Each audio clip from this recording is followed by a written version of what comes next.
We're back. So my name is Jill.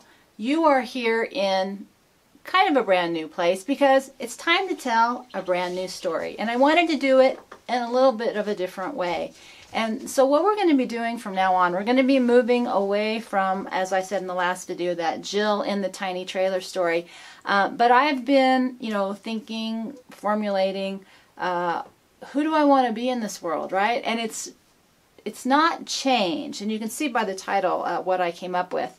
Who I am hasn't changed. How to describe myself, that has been in the constant state of evolution.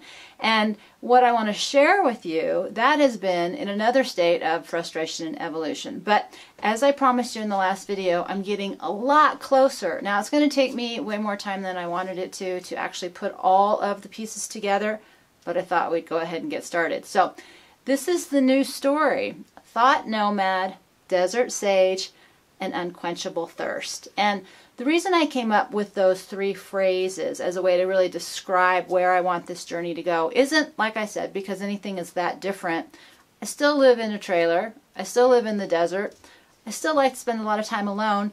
But one of the things that happened is I did this way before the RV movement began, and all of a sudden there were all these people doing it. So I had one image or idea in my mind. Everybody else seemed to have something different. And then this community actually got kind of frustrated that I would dare to call myself a nomad because I wasn't traveling and making videos, which I'd already done for a couple years. So it was a frustrating experience because for me it hadn't changed, but for the rest of the world it had. And so I needed to come up with a different story, and that is where all this is moving towards. So not only do I want to start telling you a different story about myself, I want to start telling you a different story about you. And I have not dived into a lot of this stuff, even though you will see the thread and the theme through everything that I've done. For those of you who are quite astute, you'll be able to see what the theme is through everything. And, my stepping back these last couple months has been, how do I communicate that? And so I wanted to be really clear about something right here. And what I wanted to be really clear about is some of you, I think, have been under the idea that I am trying to figure out who I am because I'm confused, or that this journey has been about what my place in the world is, and I have been frustrated because it's like, no, that is completely the opposite of what my experience is.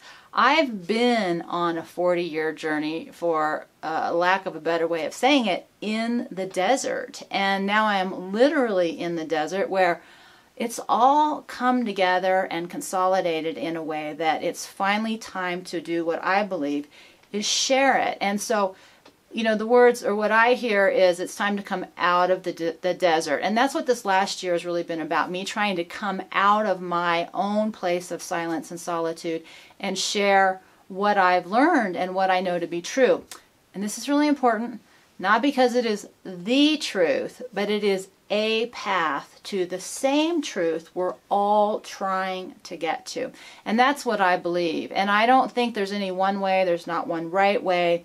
But there is a very clear need to be clear in how you communicate and how you share that information. And, a lot of times the most brilliant artists and inventors will always be obscure because they didn't know how to market themselves. They didn't know how to come forward with a powerful story and then communicate that in an effective way. And so all this banging around that you've seen me do, especially in this last year when there's actually been more than, 3 people, thank you, 3 people watching, it has been about trying to figure out the best way to tell that story. So I just wanted to do a little bit of prep about how I got there, and then at the end we're going to get to the bottom line, the overarching theme that is going to be this journey that hopefully you will take with me, and that I will hopefully be able to stay focused and on for the next several years. So that's been my goal. How do I communicate this with an overarching theme? Because Jill in the RV wasn't it, but there's a lot of pieces of that that are me. And so it started to evolve for me a couple months ago, when I know I saw this in the comments too, somebody else is aware of this, is the idea of the desert mothers and the desert fathers. And for those of you who don't know who that is those are men and women that came out on the scene in the late 200 AD, 3 to 500 AD, and or however do we say that in time these days, where originally in Christianity, there was a persecution. Around 300, it was adopted as the main religion, and the persecution ended. And with the ending of that persecution began a new phase of that movement, and that was monasticism. And I didn't realize that, but that was the origination of the monks, or the monasteries, or the monastic movement, was when men and women gave away everything and went out into the desert. And what was fascinating to me, because I'm in the desert, and it's very metaphorical, being in the desert, which is also why I like road, because you have to walk the road to get to the desert and get around in the desert, is that when you look at their writings and their teachings, and I'm like, that's exactly the same thing I figured out while I'm here. So that goes back to this idea, there's no secret, there's no magical truth, there's just the one truth we're all trying to get to, and I'm naming that really this unquenchable thirst, because whatever we want to call it, we all have this driving need, whether we know to name it or not, something that's calling us or pushing us forward. And part of what those original men and women did by going out into the desert and isolating, some did in caves, some did, that's where hermits, anchorites, a lot of this Christian terminology came from, was about putting yourself in a situation where they had to face themselves. And what I didn't and I just learned the other day, is that asceticism, I always thought of that as being, the ascetic monk was about self-sacrifice and flagellation and, suffering. And actually the word means to conquer or to engage. And the purpose really for them to do was to engage and conquer themselves, to come into battle with the good and the shadow or the darkness or whatever was uncomfortable within themselves. And each period of time has its different terminology. And what I'm learning now is each of our three main cultures here in Western civilization, this traditional, modern, or creative cultural, has a different terminology. The traditionalists might call it evil. The modernist might call it some kind of enemy or resisting force, and the creative cultural might call it the shadow self. So it's the same thing, it's just got a different name. So that's been part of my frustration, is I've been using terminology from all three categories and from different generations, because younger people and older people have different ways they understand things, which has just sort of resulted in one great big humongous bowl of confusion, with just a few of you actually, I think, being able to see past a lot of those names and labels. So I don't want to be a Christian monk and a recluse, but I just love the solitude, I love the silence, I love the inner journey, and that's been really difficult for me to know that as my own label, as a thinker, a deep thinker, because that isn't something I personally gave value to. Now I have learned it's actually an incredibly valuable skill, and that there's people who make a really good living at it, but I don't want to think about things of the world. I want to think about the bigger picture. I want to think about the universe. And that has been my unquenchable thirst, has been to what is the truth, and I want to understand everything. And I have been plowing down that road for, it's almost 40 years. I was thinking I started earlier than I did. So it's been almost 40 years. I've been plowing down this road. What is the truth? And I want to understand everything. And the answer to that seeking has been, for me, the satisfying of that unquenchable thirst. And so I don't have the answers for you. I just know that we all can get to our own answers. And I think that's the more powerful message, because even in that book, The Creative Cultures, I haven't finished it, but I skimmed ahead. He gets to the end and pronounces, like everybody does, that somehow that is the answer for everybody, is to become a creative cultural. And that stuff drives me crazy, because there is no singular one-size-fits-all answer for everybody. And that's where we get into all this trouble.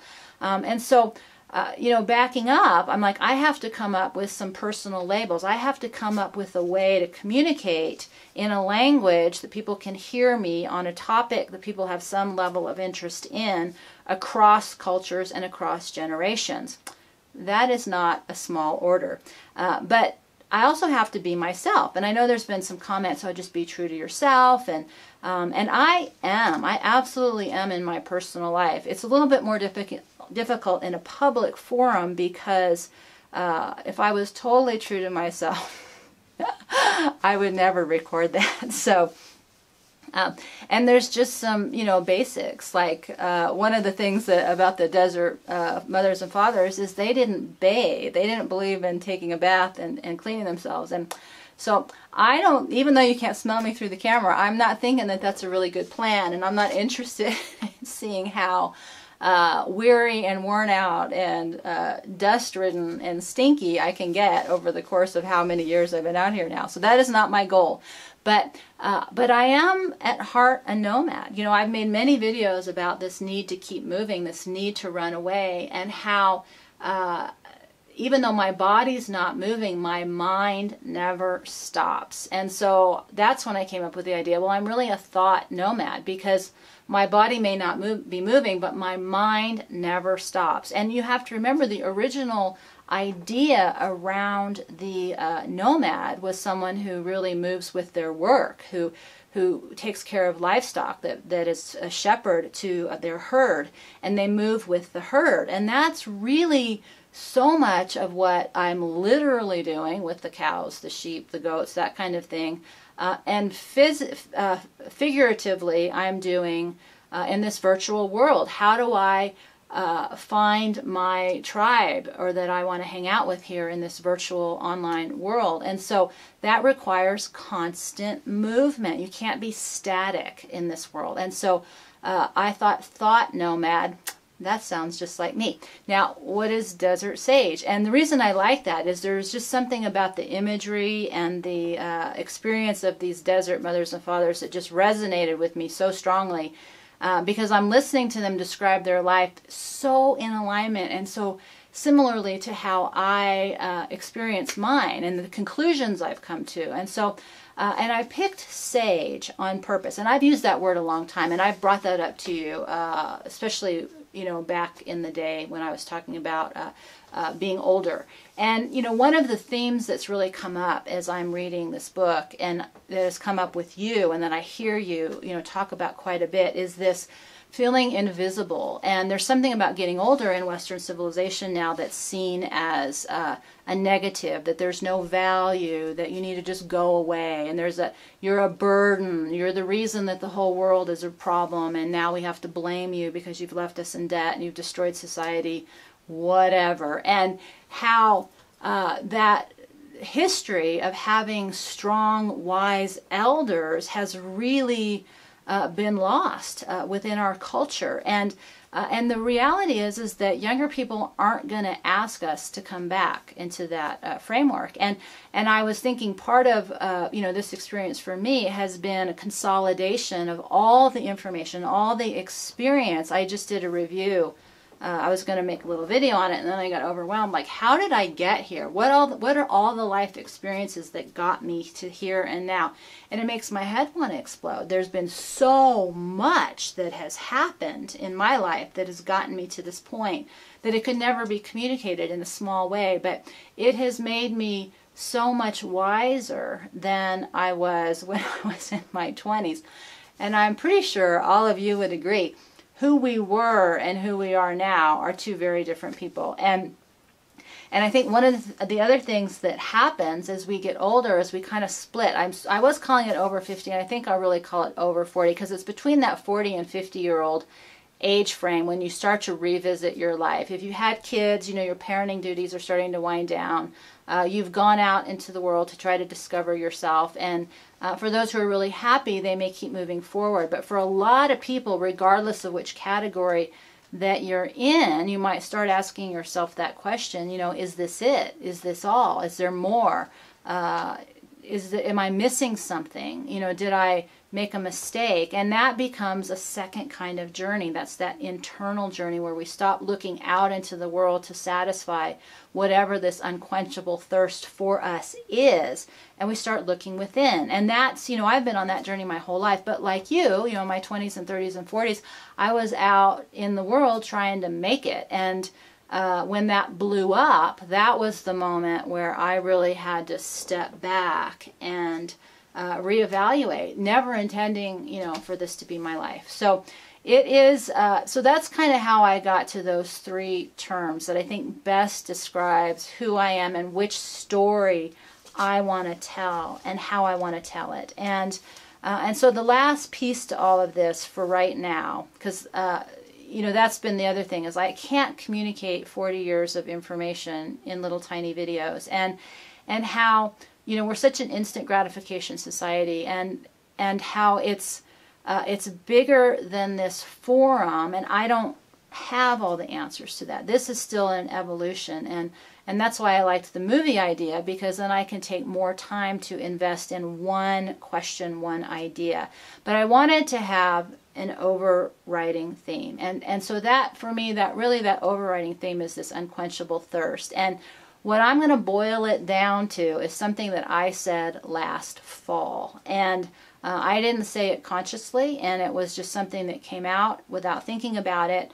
A couple months ago, a young man wrote a song, and he sampled those phrases, and he put them in that song. I made the music video, where he used my words. And I've thought a lot about those words, and I thought how it really does a good job of saying where things went horribly wrong, and what can I do to help all of us? What tiny piece can I contribute to this great big world of complexity to move us all forward in a direction where it is good, it has value? And that phrase was, love has been hijacked. And that has been, you know, one of my biggest frustrations, is because when I was started talking about the men thing, and I was doing all the research, everything about love is put into the context of romance and sex or family.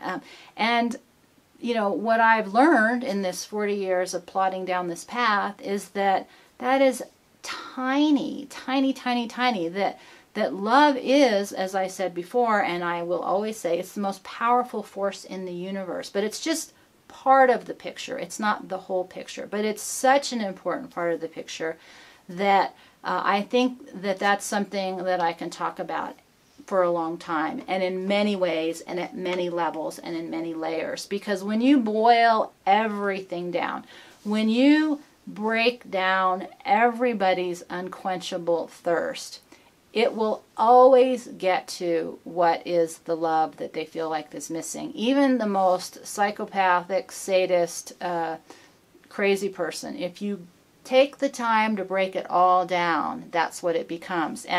And so that's a really long conversation that we can't have just in one place and at one time in 10 minutes. So, or more. I think we're more now. Oh, we're way more. I'm trying my hand at these longer videos. We'll see what happens. So that's it. And here's what it's going to be about, which we'll start again with in the next video. Love has been hijacked. Let's take it back. Here's how. And that, my friends, is how we're going to start having a much more focused conversation out here in the desert with your local thought nomad and desert sage. So with that, my friends, I hope you will stay human, live free, die wild, because together we're walking on a long road that I hope is going to lead us to more love. And we're going to take one more deep breath, because we didn't do it at the beginning, and we'll see you next time.